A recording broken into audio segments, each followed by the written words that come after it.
Ma'am celebrity look అంటూ ఉంటారు కదా! వాళ్ళ స్కిన్ కేర్ కోసం వాళ్ళేమైనా ఎక్స్‌ట్రాగా తీసుకుంటారా ఫుడ్డు? లేకపోతే అది కేవలం మేకప్ లుక్కా? నన్ను అడిగితే అయితే ఒకటి సెలబ్రిటీ విల్ బికమ్ వాళ్ళు సెలబ్రిటీలు ఎప్పుడవుతారంటే వన్స్ దే స్టార్ట్ లుకింగ్ అంటే ఎవరైనా బాగుంటే వాళ్ళని హ్మ్. ఒక సెలబ్రిటీగా కన్సిడర్ చేస్తారు. అంటే మూవీస్ ఎస్పెషల్ మూవీస్లో యాక్ట్ చేయాలంటే వాళ్ళకి ఒక పర్టిక్యులర్ ఇది ఉంటుంది అనమాట. ప్రీ రిక్విజిట్ ఉంటుంది. వాళ్ళు ఇంత ఫేర్గా ఉండాలి, ఇంత హైట్ ఉండాలి, ఇవన్నీ దట్ ఈస్ నెంబర్ వన్.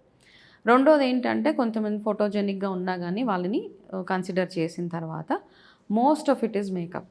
హ్మ్. ఓకే, చాలా మట్టుకు అది మేకప్పే.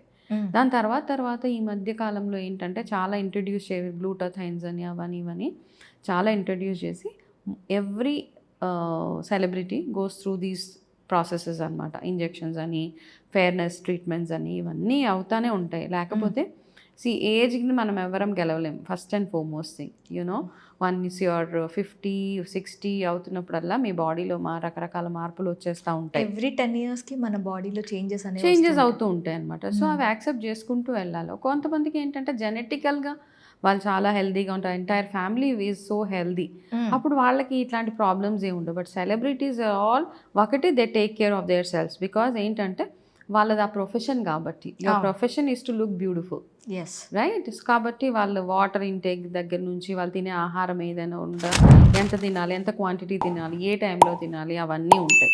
దాంతోపాటు ఆఫ్‌కోర్స్ వాళ్ళ సెల్ఫ్ కేర్ చాలా అనమాట. Everyday care.